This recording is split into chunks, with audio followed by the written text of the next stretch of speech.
All right, everybody, we are going to go ahead and get started for the day. Hopefully, you guys are awake, a little more awake than you were 10 minutes ago when I asked the first time. Excited to see you guys again today. Today, we are joined by Stephen Sopko. He is oh my goodness, I'm so sorry. A deep tech analyst at HyperFRAME Research, fractional CEO and CRO, executive mentor, and trusted advisor and founder on boards about navigating growth and reinvention. So we're really excited to have you back, Stephen. It's been a while. Happy to see you again. If you could go ahead and introduce yourself to everybody who doesn't know you, it's going to be a lot of them. And we'll go ahead and get started. That's fantastic. Thank you so much. And it's great to be here. There are a few things, just sort of some housekeeping about how I tend to run this. Every time I do this with Seven Eagle, I have a Google Doc that I amend, I change based on what we learned from last time. And everything I'm about to tell you is in that Google Doc. And so those of you who kind of like to race ahead and see where we're going, it's right there, and you're welcome to go and look at it. So my background, we cover that in kind of section one. I started out as an Air Force contracting officer. Contracting officer in the Air Force means I was enlisted. I was an E5 person who could sign contracts. So the term was always confusing, especially when I was in Europe. So the thing that was interesting to me about my military experience and especially my transition is that I happened to be in the Air Force when the Berlin Wall fell, and suddenly we were able to buy decades of research in the former Soviet Union for pennies on the dollar. And so I had two Nobel Prize winning scientists as contractors of mine. I had all kinds of really high level, incredible stuff because I was the last cookie in the jar. And as you all know, the military doesn't really care whether you can do something or not. They just give you the task and, don't mess it up. So that was kind of the mantra. Well, that was cool, but then I got out because my wife was earning three times what I did. So instead of her following me to Guam, I followed her to Dallas. So I get out and I get my DD 214, and what it says on it is contracts craftsman. Nothing at all about what I did. It was just the bullet points straight out of the job description. Bought headlights, occasionally bought ladders if he was lucky. So that was my transition. That was it. I was coming back to the US from Europe. And if I had relied on my DD 214 and what people generally knew about my job, I would have been in real trouble. And so that was sort of what sparked my interest in working with veterans who were transitioning out of the service into the civilian workforce. When I left the service, my first job was in oil and gas. And so I was the technology procurement director for an oil and gas company. And that was about a year and a half. And that was a huge transition slam for me because I assumed I had in the military one of the most civilian transfer friendly jobs there is. You buy stuff. Well, people in the civilian workforce buy stuff. The trouble is, I had to really learn fast. People buy stuff very differently. So that was a great learning experience. After oil and gas, I did a bunch of dot-com startups, that sort of thing, and then ended up at Dell, where I was responsible for all of the negotiations and proposals for Dell's public sector customers, K-12, higher ed, state and local government, healthcare. And that was 5 years. And that was a phenomenal job. Loved the people and I loved the company. From there, back into startup land. So my career has been this pendulum from massive companies all the way to tiny three-person companies. I'm in the tiny three-person company phase right now. So did that and then ended up at Oracle, where I was responsible for all negotiations and business practices for that giant software company in Europe, the Middle East, and Africa. And for those of you who have international exposure because of the military, I will tell you there's a certain way to phrase it so that companies are very impressed by that. Now, you may have sat on base the entire time, but the fact that you were in a different time zone puts you above 99% of the people they're talking to. So that was a real benefit for me because I was assigned to use SAFe in Europe for 4 years, and wow, have I used that. So that was how I got to Oracle. Then I left Oracle and started a company fighting Oracle. I created a problem as a VP at Oracle, and then I created a separate company solving the problem that I created while I was there. That's called Palisade Compliance. Still exists, fantastic company. I exited it 2 years ago. And that's when I really started working with AI companies and aerospace companies. So that's my background. That's sort of my evolution. The thing that I think it's taught me is that right now know the environment you work in. I have three 21-year-old sons. And what I've always told them is you think having a boss is bad. Wait till you have a client. Wait till you have a customer. That's like a boss who owns you because they're your client, they're your customer. So a lot of people who are thinking about leaving the military is like, finally, I will be, I won't have to listen necessarily to a boss. Well, yes, there are bosses in the civilian world. But then those of us who decide to go entrepreneur get to experience that customer dynamic. And so any of you who are considering that, just realize it's like having a boss on steroids. Now, I'm going to skip down to number 3 on the document. That's into page 2. And that is that civilian reality check that all of you are going to face. The reality that all of us have to face is 90% of the people you will talk to aren't in the military and don't have anybody in the military. They don't know anything about your background or your experience. So you have a job to translate for them the whole military concept. But here's the problem. They don't care.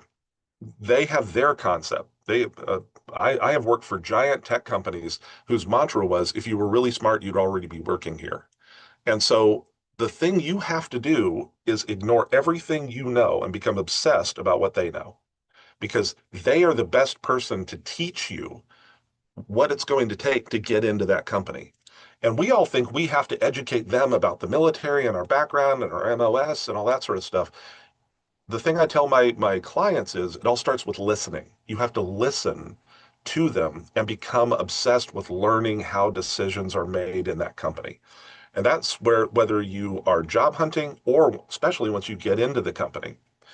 So the civilian organizations that you will be applying to run on completely different paradigms than you're used to. You're used to mission, execution, safety. Everything has to be done the right way. It's not going to go that way. You have to fix it. That's the military mindset. Everything on the civilian mindset is profit, loss. Decisions are things to be avoided. Did this customer buy that thing this quarter? Profit and money are the motivators, the drivers. And so that is intimidating because it's a completely different mindset. The thing is, the companies who operate like that are the companies who have tons of money to pay good salaries. So we often have to blend those two mindsets in our head. And so we'll talk about how we do that. By the way, is the audio okay? Everything coming through all right, Kylie? Yeah, sounds great. Cool. I'm trying out a new laptop here, so it's one of the fancy ones with 2 screens and stuff. So if I'm looking in the wrong place, it's because I'm looking where the camera used to be. So point 4 on the document is the biggest mind shift that I really have to work with people on. This is not just former military. This is also people of any kind who are trying to sell something or get a job at a new organization. The thing if you remember nothing else about this talk, is the difference between cost centers and profit centers. Every major organization has cost centers. Those are the parts of the company that cost the company money. And that is really everything you can think of. In my case, it was procurement, could be HR, could be IT. Those are the parts of the company that are overhead. They cost the company money. And the challenge with those is every single one of you in the military works for a cost center. The military doesn't have profit centers. I created a profit center in London when I was in the military and nearly went to jail because I did. Long story. But you're not allowed to create a little profit-making enterprise in the military. So all of us have that cost center experience. And the challenge with cost centers in big companies is they have to justify every pea-picking thing about themselves, about what they're doing, about their budget, about where they spent the money, about who they spent the money with. Because in big corporations, and this is defense contractors, this is big for-profit companies, this is big nonprofits like hospitals, anything that's a cost center has to be constrained, controlled, and reduced. Because that's where all your profits go, is those jerks in cost centers spending all the money, doing the stuff that makes the company money. So the thing that I tend to focus on in sales is I look for profit centers at companies. Those are the parts of companies that make the company money. So I use a couple of examples down at the bottom of page 2. And one of them is, let's say you're a logistics manager. In 90% of companies, That's a cost center. But in companies that do logistics, it's a profit center because that's the thing that makes the company money. So when you're thinking about how you want to talk about yourself, the companies you want to go for, typically being in a profit center rocks. I mean, I was in a profit center at Dell, I was in a profit center at Oracle. You get money to go to conferences. You don't really have to justify as much. It's a pretty terrific life. So when you are at this point in your career where you're figuring out what you want to do next, the better salaries, the better experiences tend to be in profit centers.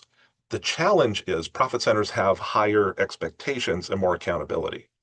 What that means is if you think about going into sales, salespeople get fired at the end of every quarter if they don't make their number. There aren't many people in cost centers who are under that kind of pressure. So that's kind of the mindset and the difference. All right. Let me pause here and see in the chat if there are any questions, particularly around that whole cost center, profit center thing.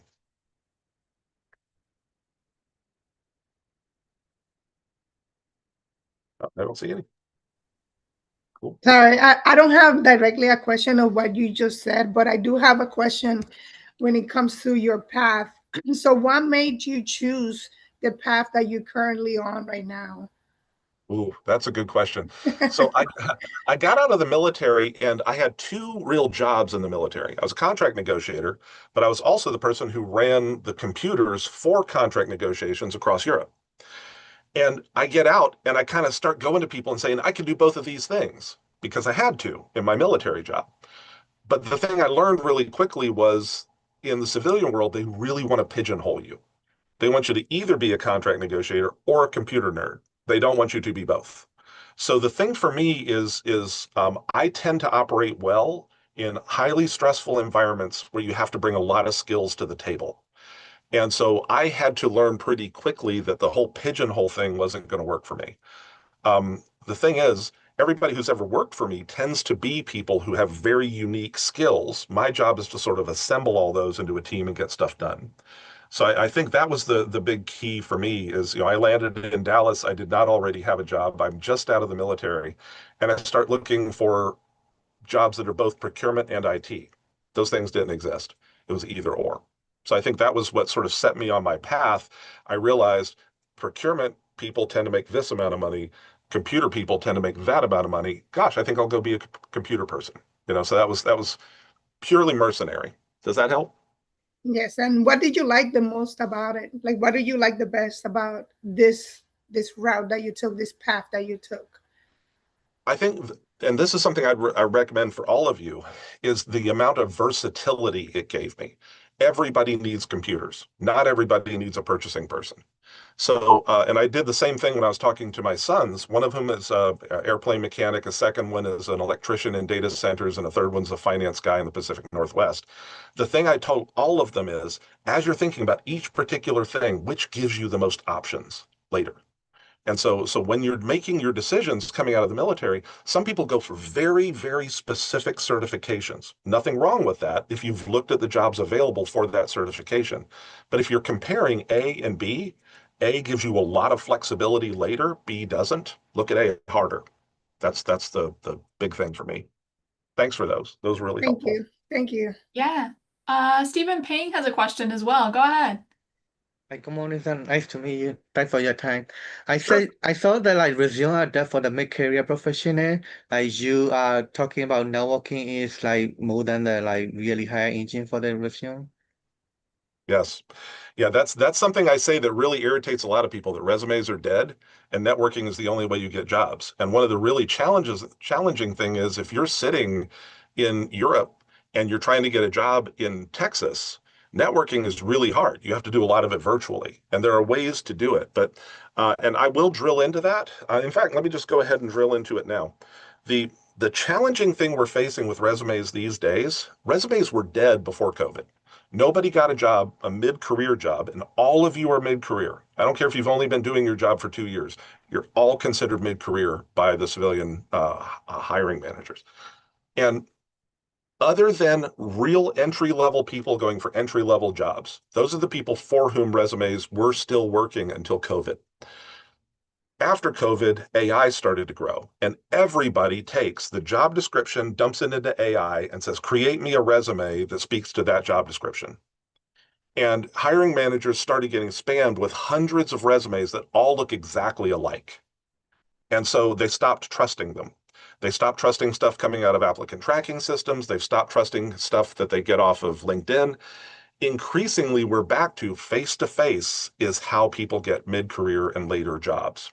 So when I talk about networking, the most important thing to realize is when you are networking, 99% of the people you talk to cannot help you. They absolutely cannot.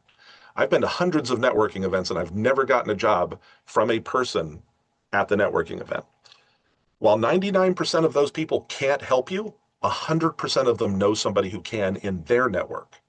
So your job networking is to connect with them and help them understand who you are and what you do well enough that they can talk to their brother-in-law or they can talk to somebody else about you. And that's where the opportunities come from networking. Does that help? Yeah, it helps a lot. Cool, cool. All right. So what I'm going to do, because I love the crosstalk on this stuff, especially at the early part of the academy. The crosstalk is a good way to kind of keep everybody awake. So by all means, and Kylie, please interrupt me if there are people with questions, because that's my preference. Yeah, absolutely. I'll let you know if there's any hands raised. Ask the questions in the chat too, guys. If you don't want to speak up, you can ask them in the chat and I'll ask them for you. Perfect. So let's jump to section 5, breaking the jargon habit. You're going to hear about this a lot. Now, I was in SAC, Strategic Air Command, before it became STRATCOM. And jargon bingo was our favorite thing because STRATCOM had been at war with the Russians since the 1950s. And so, the guessing what people's acronyms meant was a game that we would play, particularly with our friends in the Navy, because Navy loves these really long acronyms. The challenge is everything you do in the military has a way to frame it, a way to talk about it that people in the civilian workforce can quickly understand. And so often we believe, case in point, when I got out of the military, I was the deputy chief of contracting for the Southwestern United Kingdom. And that was a really impressive way to say that until the office came along and Dwight Schrute was the deputy to the manager, not the deputy manager and all that kind of stuff. So my title in the military became a joke. And so I had to start figuring out how do I frame what I did because you can't lean on the title. And so breaking the jargon habit, there are a few bullets in that section where we talk about reframing.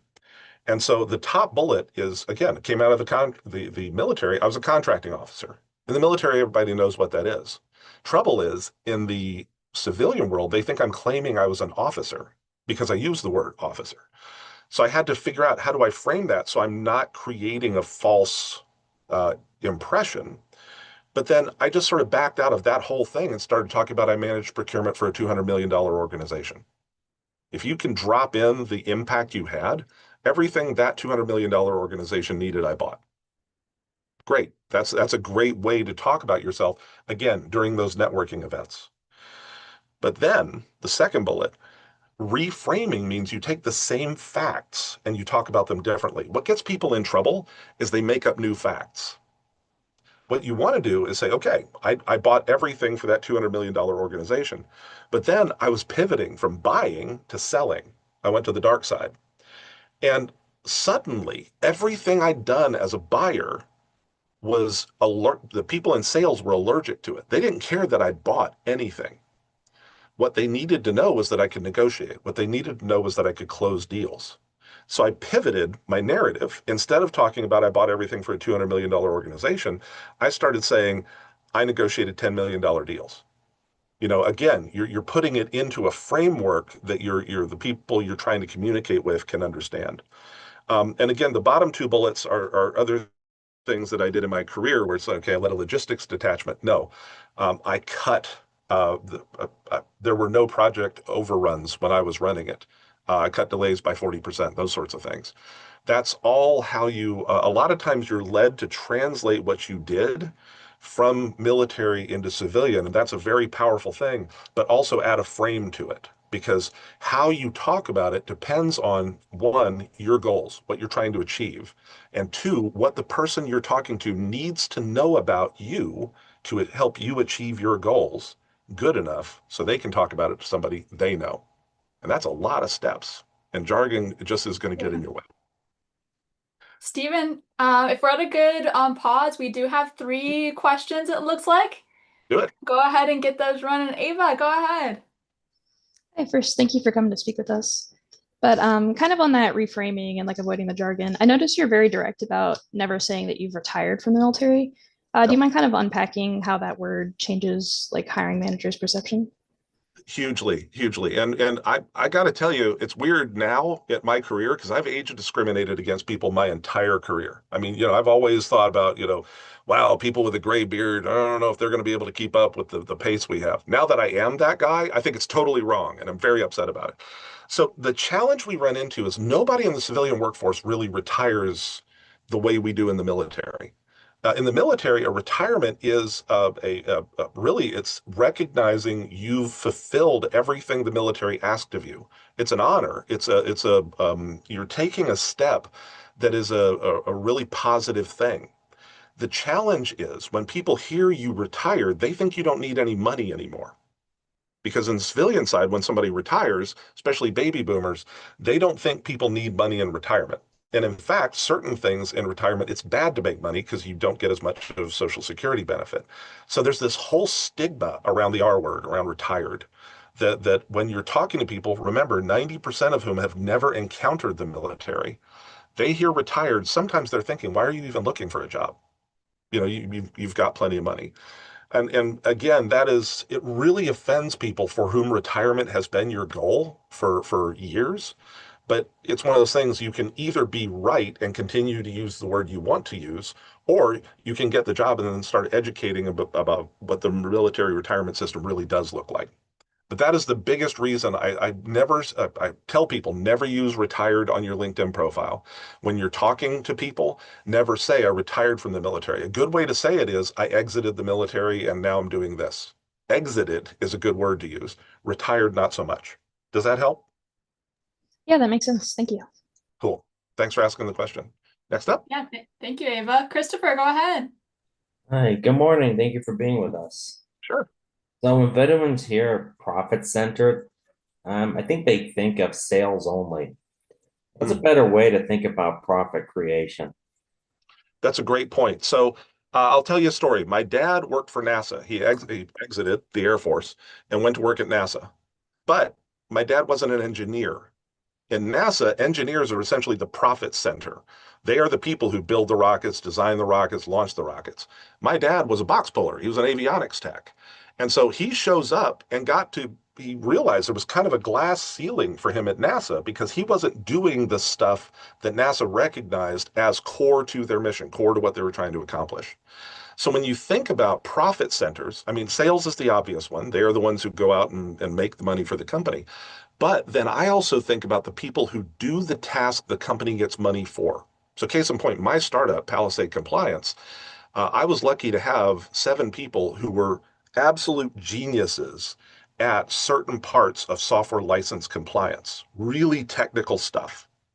They are the ones who, I can admit that now because I'm no longer with the company, they're the ones who the company's balanced on. They are the profit center for the company. So you can be doing delivery, you can be doing the stuff the company needs done, but then you're still in a profit center because the thing you do is the thing the company gets money for directly. And you have to be worried about being too many steps away from that. Sometimes you think, well, I don't do it, but I support the people who do it. You're a cost center. Sorry. And if you are in the oil and gas industry, we used to call it too many steps away from the hole, that if you're drilling the oil, you're making the money. If you're one step back from drilling the oil, well, sure, fair enough. You're probably necessary. 2 steps back from drilling the oil, you support the people who support the people drilling the oil? Yeah, there's a question mark. Any more than that, why are you here? What would you say you do here is the common question. So that is I think the critical thing when you're thinking about, so case in point, I had a friend who was leaving the military and she worked on the flight line. She loaded bombs onto airplanes. And she went through the sort of all of the stuff you do with how you talk about what you do. And she would go to people, she'd say, I'm good at loading stuff on airplanes.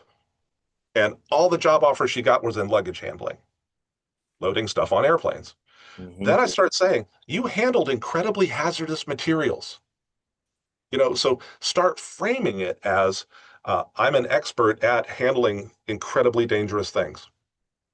And suddenly the job opportunities went from earning kind of minimum wage to earning six figures because, nobody, A, is willing to handle hazardous things, but B, nobody really has the background in doing it. So that was the step change for her. And she went to work for a company that handles hazardous things for other people.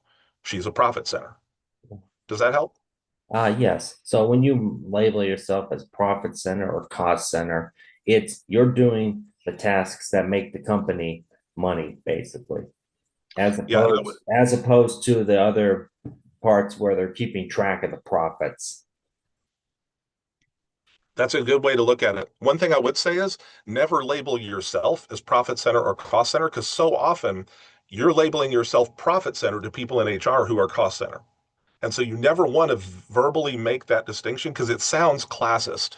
I'm being very mercenary and saying, if you're trying to get the most money you can for what you do, look at profit centers, but never call yourself a profit center person. The way to say that politically correct is, I like to be aligned with the things that the company does to make money. Again, it's framing. So, and one of the things that you'll see, there's a link on the first page to a stored ChatGPT where I coached ChatGPT to take an 11B military occupational specialty, right? I was Air Force, not Army. We didn't call them MOSs. And then you'll see that I coached the AI, because the AI said, oh yeah, this is exactly what they do, this, that, and the other. I'm like, whoa, stop, pull back. Give me a list of 20 and number them, things they do. Now pull back. Give me what are generally considered the most valuable skills of that list of 20 in the civilian workforce. And so you'll see how you have to coach the AI back and forth to find what are those really valuable profit center type skills that you can claim from your military service. So cool. Thanks for the question. I know we've got one more.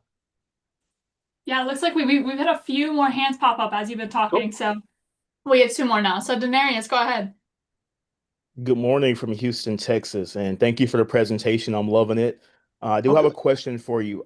In regards to interviewing, we're speaking with the hiring managers. What do you recommend that we can make ourselves stand out where when our conversation ends, we're an easy yes, or they're only thinking about us. They don't even want to interview anyone else. I think the big challenge is back in the day, hiring managers in large organizations could do that. They could push a button and hire you. The challenge is I was a vice president at Oracle. I ran all of Europe, Middle East, and Africa. And if I wanted to buy a box of pencils, I needed 3 people to approve it. I mean, it's just decisions aren't made in large companies that clearly. Now, there are exceptions. If you have a skill set that's in unique demand, then emphasizing that skill set, leaning into it, turns you into a plus for them. The challenge is if that's only one of the things their team does. They don't want to hire a one-trick pony, somebody who can just do one thing. So it all starts with, if I'm going to answer your question directly, when I'm trying to get somebody to hire me or buy from me, I ask them questions and then prove that I was listening. If there's one thing you can do to turn yourself into a must hire, is listen to what they're actually saying and ask them a good question based on that. That turns you from a passive sort of, I am here to go through the process and hopefully get a rubber stamp, to I'm somebody who listens and could be a valuable part of your team. You don't even have to say those words if you just do the behavior of listening and asking a good question. Does that help? Cool. Thank you. Sure. Yeah, on the subject of questions, you guys are killing it today with the questions. We have 2 more, and you can keep talking, Stephen. No. See, the thing is, everything I want to tell y'all is in the document. So these questions are fantastic. So I love it. That's why I give you all the document, because I feel like we get more out of the questions. So absolutely, I agree. Derek, go ahead. Hey, how's it going? Good morning, Stephen. Morning. So I do have a couple questions. The first one I asked the other ones later on, maybe you'll answer them, who knows? But my first question is, so I was reading the document, and then in the document that you shared, you talked about veterans being underpaid in their first civilian roles. Why do you think that happens so often, and what can we do to prevent that? That's a terrific question. I'm glad you brought that up because, case in point, when I was in the military, I was making like $30,000 a year. And I got out of the military and I got offered a job making $60,000 a year. And I thought, bonus, I just doubled my money. I could have gotten $90,000 a year if I'd been a civilian doing that same job and sort of applied for it and that sort of thing. So when they said, would you take 60? I'm like, oh, yes, boss, I love it. Okay. The challenge then is that in big companies, we tend to have rules about how much of a raise you're allowed to give somebody, and it's usually single-digit percentages. So getting well from taking a low number in your first job takes forever. And usually you have to change companies to make it happen. I think the reason it happens so often is twofold. One, in the military, we undervalue what we do because the military tends to have a culture of if you can do 100%, you talk about yourself like you can do 70 to 80% because nobody wants to be that person who oversells themselves. All right. Now, in the civilian side, I can do 100%. I'm talking myself like I can do 120%. I'm talking up my capabilities. I'm talking up my background. And so I think the reason veterans get undervalued so powerfully is one, we use that military culture of nobody wants to be the bragging guy. But then the second thing that hits us is we don't know what things are valued in the civilian workforce. So we're operating from a position of a lack of knowledge. So that's two things that hit you. The imposter syndrome is real, and the lack of knowledge is a killer. And then the challenge that you run into is you take that low initial job, and there are companies out there who benefit from that. And there are a lot of, and I'm not going to name any names, but there are companies who love hiring people first out of the military because for 2 years, they'll operate and not really know what they could have gotten. And then they figure it out. And by then, that company's hiring another group of people from the military. So one of the things I always sort of work with my clients on, and AI is a great tool for y'all to use for this, is what are these skills valued at? You'll see the AI chat that I gave you a link to. At the very bottom, it says, hey, an 11B should be this. The top job is fantastic. An 11B is somebody who can be an alliance manager. I never would have thought of that. The AI came up with that. But then the third thing it says is you can be a training manager. And the thing I would push back on the AI is say, hey, are training managers really valued? Do people hire more training managers? And AI had to come back and say, ooh, yeah, you caught me. They don't. Okay, good. Give me another job that has good money and has has more to do with it. So I think that's the biggest key for me is that these companies are not trying to take advantage of you.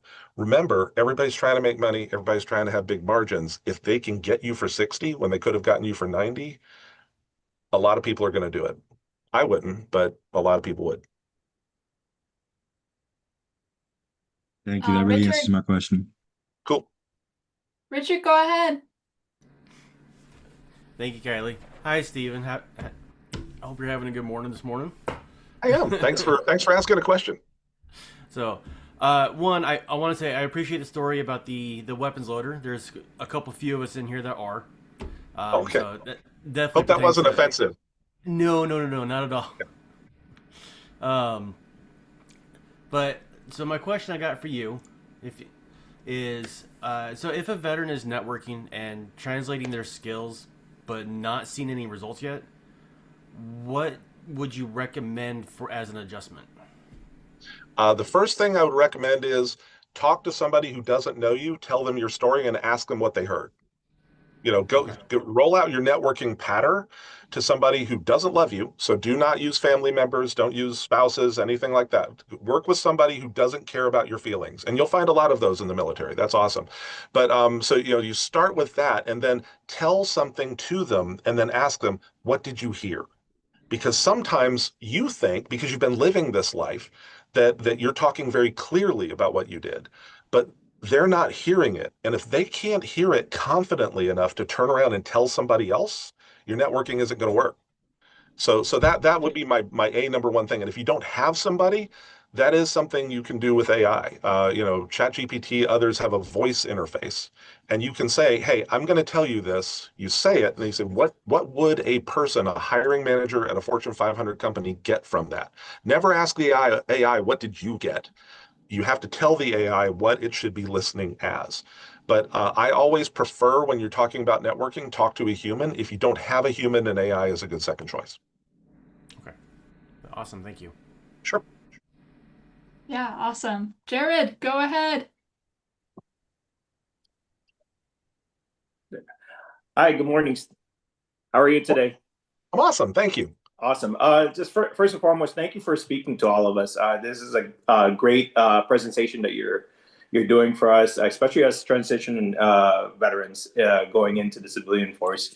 My question for you is, what do you think is like a good way for like veterans to like figure out like which locations or like which like industries are in demand before like they make that big move to go into it? Yeah, my wife and I called it Project 97, which ages me because that was the year I got out. And so we called it Project 97. That project started in 1995. And so we started looking at, because we were sitting there in London and we could go anywhere in the US we wanted to go. And so we started when we actually would take vacation trips and go to those locations and start to really, really research where we wanted to be physically. Now, at that time, we hadn't had COVID and we didn't have the technology we have today. So being able to work remotely was not a thing in 1997. So the thing that I always tell people is figure out where you are going to be happiest. If you can do anything, both in geography and job, where are you going to be happiest? That should be your first thing. Then ask yourself, can I make enough money to meet my obligations doing that? Case in point, I'd love to be a radio DJ. And then I found out what radio DJs made. And I was like, okay, no, I'm not going to do that. Then I wanted to be an ornithologist, go to get a PhD in bird watching. Then I found out what bird watchers made. And it wasn't a lot of money. So you just sort of have to go through, and I'm making light of it, but you do have to go through that process and be okay with the fact that, wow, the average salary there is $40,000 to $60,000. I have 3 kids that are heading into college. If I can get 40 to 60 and be happy, but I can get 120 to 180 and be miserable for a couple of years, okay, I'm going to do the miserable thing, because I have to in order to meet my obligations. It really is that mercenary. And then you start to figure out, okay, what companies need the thing that I want to do? And that is the way I back into it. But I always start with where and what do you need to be making, and then what's realistic to get that. Cool. I love it. Thank you. Yeah, thank you. Absolutely. Olivia, go ahead. Hey, good morning, everyone. Good morning, Stephen. Morning. I appreciate the document that you provided to us about your speaking notes because I could hear you, I could listen, and then I feel like I've missed something. So this is a great tool to refer back to because you have some very good notes on what we should be doing and thinking about throughout this process. Well, my question to you is, you spoke briefly on the 11 Bravo MOS and jobs that you didn't consider, particularly in a different sector or area. What opportunities, I guess, outside of traditional tech jobs would you recommend for vets transitioning? The key is everybody goes to the Department of Labor numbers and figures out, okay, this job has a brighter outlook than that job, that sort of thing. One thing I'll tell you right now is everything is up in the air. I have 2 companies that I'm on the cap table for that are both AI companies. One is making legal obsolete. The other is making the discovery process for consultants obsolete. So the thing that I say when I'm on stage is nobody knows who the buggy whip manufacturers are right now. When we changed from carts to cars, we knew the buggy whip makers were doomed because nobody's going to need a buggy whip. The car just ran on its own. We don't know who in the AI era is going to be obsoleted. So the thing I tell people is it gets back to that versatility. When you're thinking about jobs, think about the jobs that set you up the best to do a bunch of different things. So case in point, one of my sons wanted to be an aerospace engineer encountered calculus 2 and no longer wanted to be an aerospace engineer right away. And so he came home and he went and became an airframe and propulsion mechanic. He wanted to work on airplanes. And so the thing that I worked with him on was what is the first job you're going to get that opens up the most possible opportunities? Because a lot of people go from A&P to airline mechanic. And that's cool, but that narrows you. It doesn't expand you. And so that's the thing is as you're looking at jobs, ask yourself, what is the follow-on job? What is the next thing?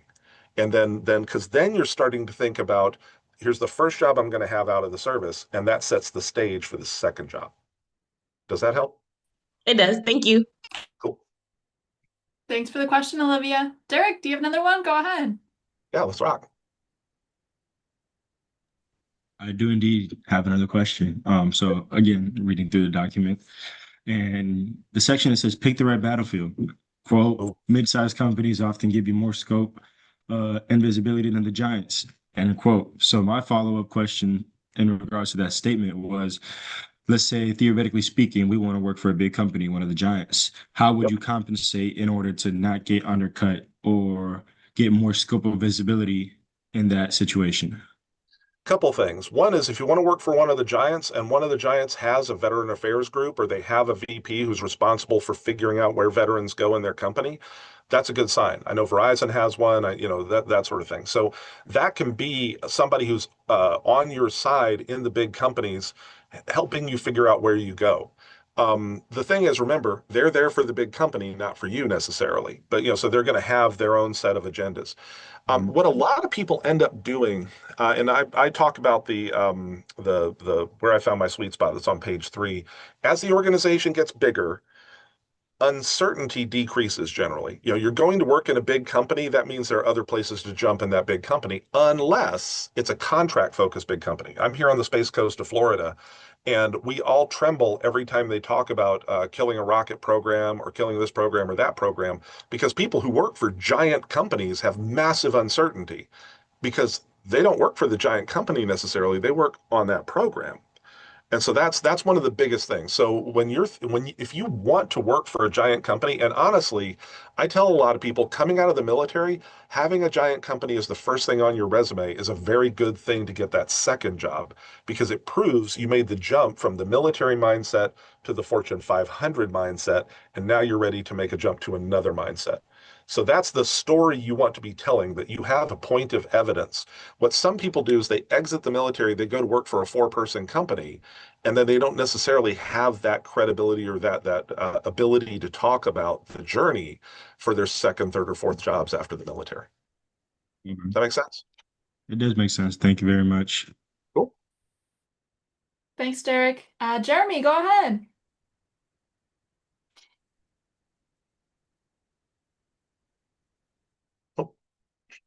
Oh, y'all can't hear me. My bad. There we go.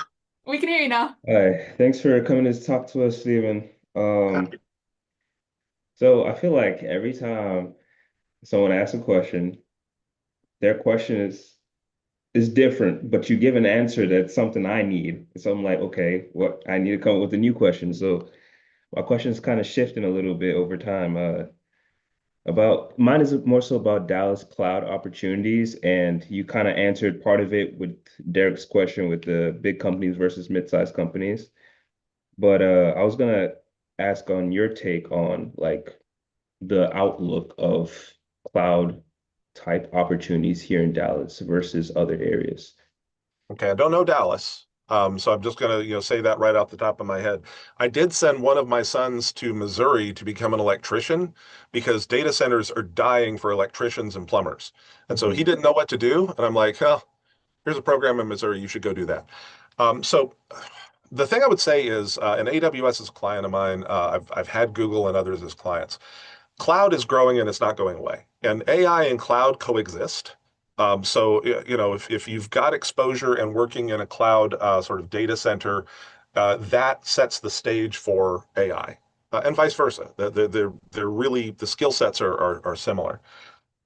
So I think those are going to remain. We are overdue for a shakeout, sort of a consolidation in AI. That's already happened in cloud. That's why you have the hyperscalers, that sort of thing. So I think that the thing to remember is, remember, it's versatility versus being overly focused. And the challenge you can run into if you've worked in a Google data center, that is a plus for you with Amazon or AWS, but it's also a minus because they want evidence that you know that you're willing to learn how they do it, not just say, well, at Google, we did this. Because I'll tell you, as somebody who worked for a couple of Fortune 500s, the fact that you work for my competitor and they do it a different way, don't care. We do it this way here. So I think one of the best things for your story is to be able to say, in the military, I did this. And then when I went to my first job, I had to learn to do that. And that opened my mind to realizing that I had to be able to change. And that's a great narrative to be able to use. So I don't know anything about Dallas. I do know that cloud, whether it is working as a technician in those data centers, building the data centers, or being an electrician in data centers, yeah, it seems like a stable job, but none of us know what AI is going to do to those because we don't know which of those jobs are the buggy whip maker jobs. Yeah. We just don't yet. Okay. Yeah. And But, another question I had was yeah, regarding something that I think we all have been going through in the class regarding happiness versus pay. yeah. There are a bunch of speakers, a bunch of, the advice that we receive is, oh, do the job that makes you happy, do the job that makes you happy, do the job that you would do even if you weren't getting paid. And while I understand it, because you don't want to be miserable doing something you don't want to do, I hear your take, I mean, so far on pay might just be better. And I want to hear you expand on that a bit more. Like, what do you actually think about happiness versus pay, and where's the balance in your mind about it? That's a terrific philosophical question. And remember, I have three kids, so pay became very important to me at a certain point in my career. When it was just me and my wife, I did jobs. I took a 75% pay cut to leave Dell and go to run a game company for 6 months with a 5-month-old infant. Now, fortunately, at the time, my wife was very understanding about that. I can't imagine why. But so I think the thing I would say is you don't have to do just one thing. One of the things I do is, after I exited my startup, that was 2 years ago, I'm doing what I love. And it's not paid anywhere near as well as my Fortune 500 job or that sort of thing.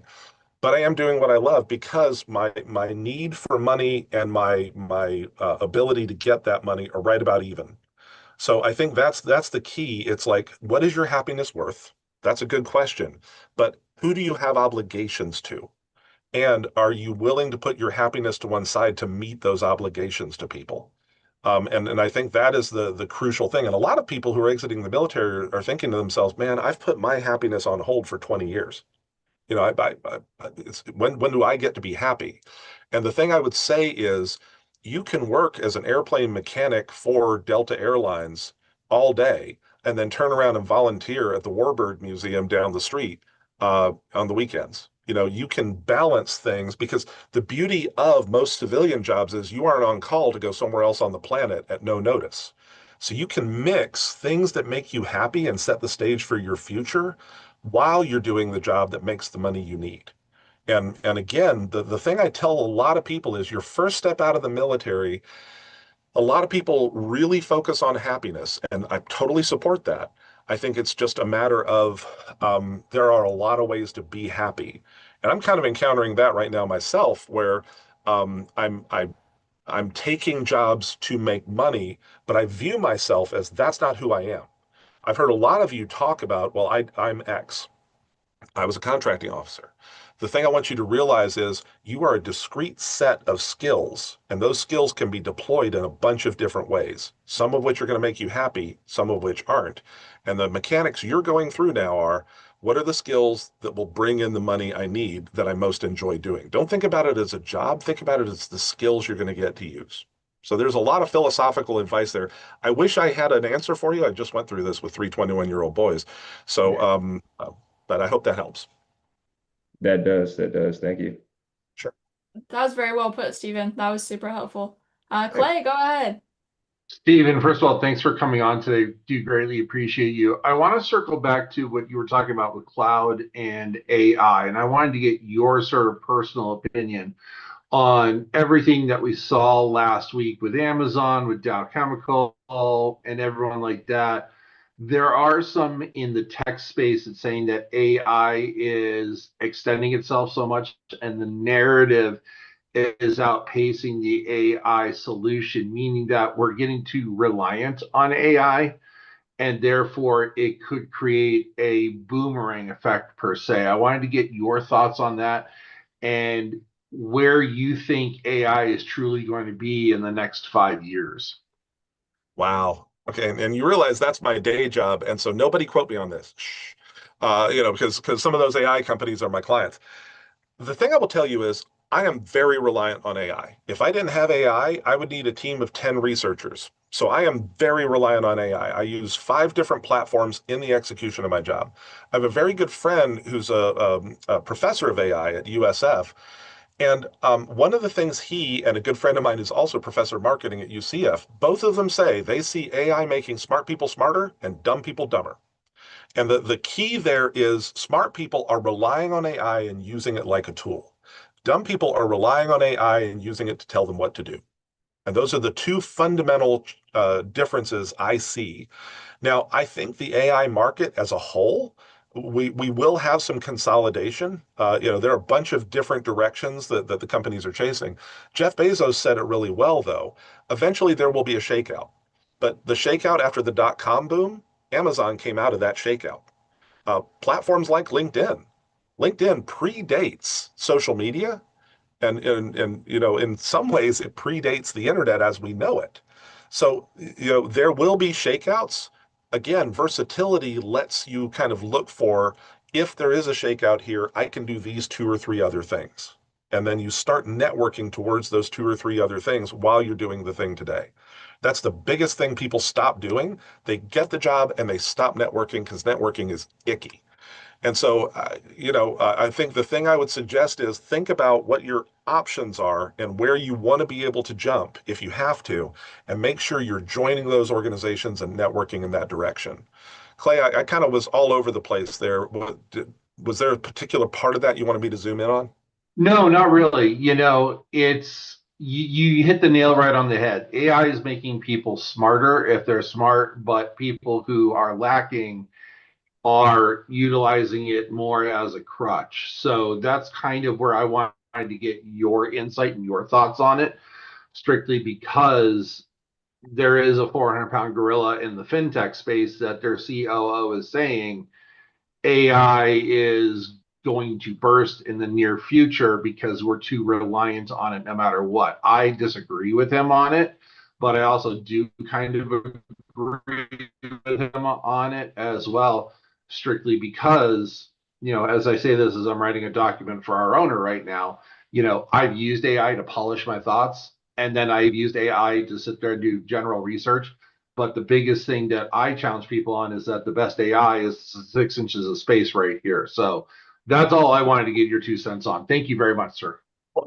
Absolutely. And the thing I would really suggest you use AI for, everybody should be doing this, is you can also tell AI to hate on you. So what I'll do is I'll write something, and then Grok is really good for this because my prompt for Grok is, imagine you're the AI of an eccentric billionaire who doesn't care what I think, because that is Grok. And then criticize me or come at this like you're my worst enemy.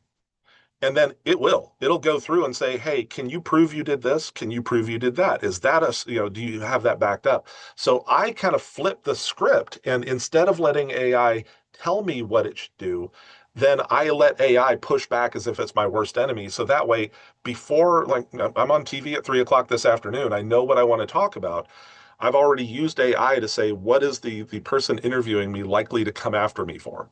So again, that I feel like is a very powerful use of AI, and I think smart people are using that because then they can trust AI to be that counter opinion.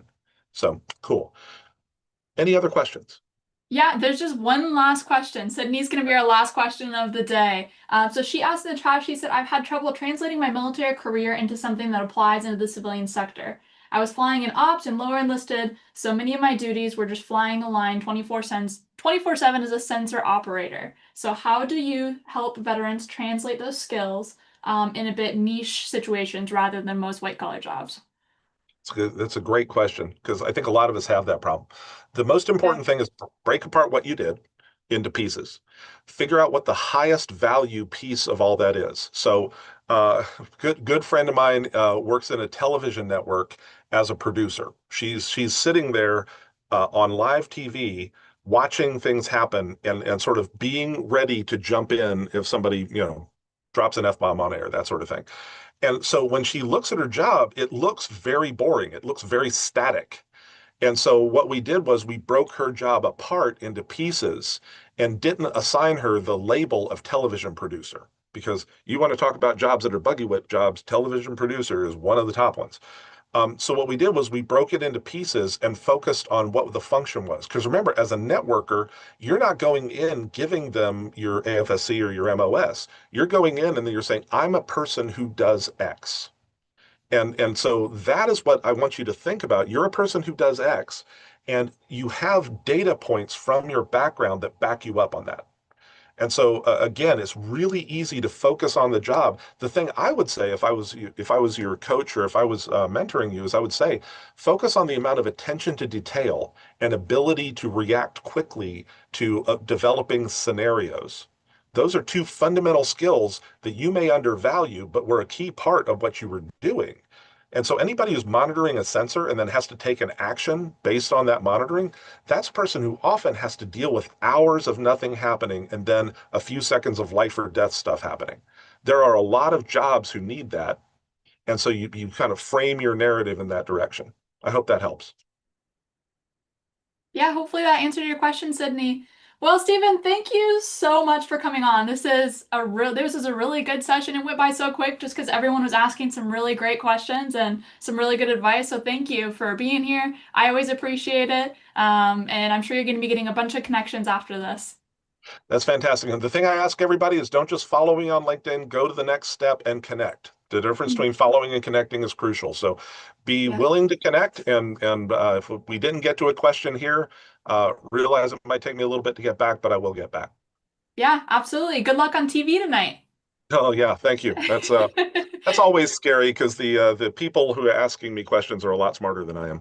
All right.